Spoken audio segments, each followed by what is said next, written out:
The word sinner is often used by people to hurt others or condemn them for their actions. But have you ever wondered who exactly is the sinner? Is it someone who does bad things once in a while, or is it someone who constantly engages in sinful activities? Well, this topic is best left for theologians to discuss, but according to the Bible, a sinner is someone who has broken God's laws. This can be through action or even through thoughts. Notice the phrase, all have sinned. This means that no one is exempt from sinning, and most times they don't even care about how their actions affect other people. Isaiah 47:14 said, "Woe to those who conceal their sin and their iniquity, whose deeds, like the unmentionable darkness of pregnancy, are concealed, and who say, Oh, the Lord covers up my sin and my iniquity, though he knows it not." But listen to this. Do not be deceived. Evil company corrupts good habits. You refuse. Then he asks you to kick him. You still refuse. But he keeps on asking until finally you give in and kick him. The question is, how do you feel after you kicked him? Do you feel good or do you feel bad? But let me tell you something. A prank may seem harmless to you, but it may be very painful to the other person. He took the punishment that we deserved so that we could be forgiven. So, if you are a believer, you have no excuse to sin. In 1 John 3:29 it says, "No one who is born of God will sin, since he has been born of God. And the tempter, he cannot resist, because he is of God, and he overcomes by the blood of the Lamb." If you are a non-believer, then let me tell you this. Do you think that you are better than believers because you also have a conscience that tells you right from wrong? In Galatians 6:7, it says, "Do not be deceived. God is not mocked." If you think you are a saint, then remember this. No one is perfect. If you think you are a sinner, then remember this. Jesus loves you no matter what. For whatever a man sows, that he will also reap.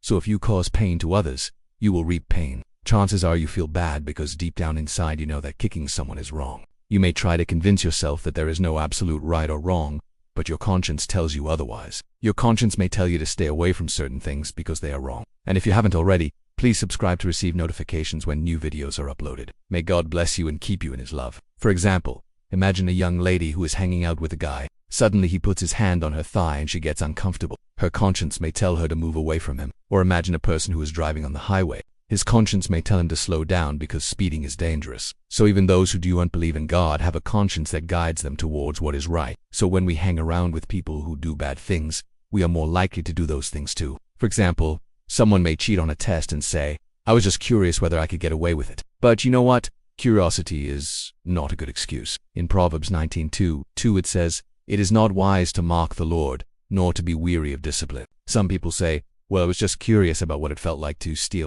But stealing is wrong, no matter how curious you are. I know there might be people watching this video who would argue that there is no such thing as good or bad. It's all relative, they would say, but I disagree. There are universal standards of right and wrong that apply to all people everywhere. For He has made the number of your transgressions and your hidden sins manifest. So the bottom line here is this. If you are a believer, please don't try to hide your sins from God.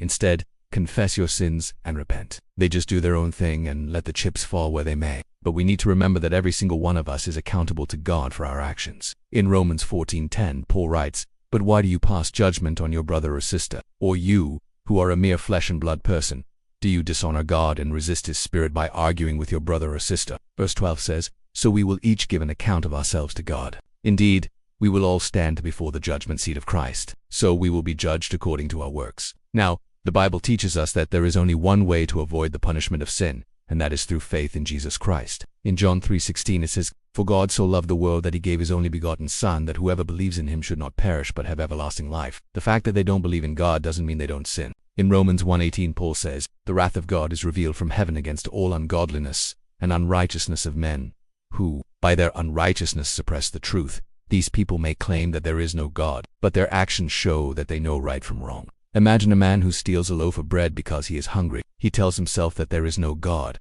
so there is no right or wrong. But deep down inside, he knows that stealing is wrong. His conscience tells him so. In Romans 2:14-15 Paul writes, "When Gentiles who do not have the law by nature do what the law requires, they are a law unto themselves. Even without the law, they show that the work of the law is written on their hearts, their conscience bearing witness, and their thoughts accusing or defending them." So even those who don't believe in God have a conscience that tells them right from wrong. Therefore, they are sinners if they go against their conscience. So if you want to avoid being a sinner, then put your trust in Jesus Christ. Now, if you're a Christian who believes that Jesus Christ died on the cross to pay the price for your sins, then you have the assurance of being forgiven. The Bible says in 1 John 2:1, "My little children, I am writing these things to you so that you may not sin." Verse 2 says, "And if anyone sins, we have an advocate with the Father, Jesus Christ, the righteous." So when we look at this passage, we see that John refers to those who sin as children, and just like a child, they are expected to make mistakes. However, he reassures them that there is forgiveness available,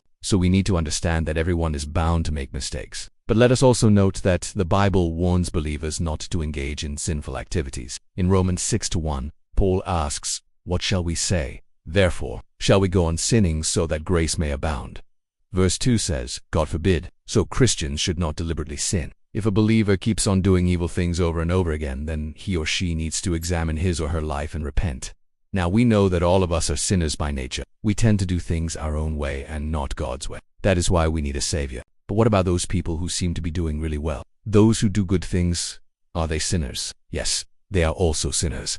Sometimes they might think they are better than us because they have not done some of the bad things that we have done. But you know what? They have their own set of sins. For example, they might be judging other people and thinking that they are holier than thou. Or they might be living their lives without acknowledging God. The Bible warns us not to judge others lest we be judged ourselves. In Matthew 7:1, it says, "Judge not, that you be not judged." Verse 2 says, "For with the judgment you pronounce, you will be judged, and with the measure you use, it will be measured to you." So when we judge other people, we become sinners. In Romans 3:23, Paul says, "For all have sinned and fall short of the glory of God." We live in a society today where people feel free to do whatever they want, whenever they want. And you know what? Even our secret sins will be revealed. And what about those people who claim to be atheists? Are they sinners too? You bet they are. Many people today justify their actions by saying things like, "Everyone does it. I was just curious," or "It seemed like a harmless prank."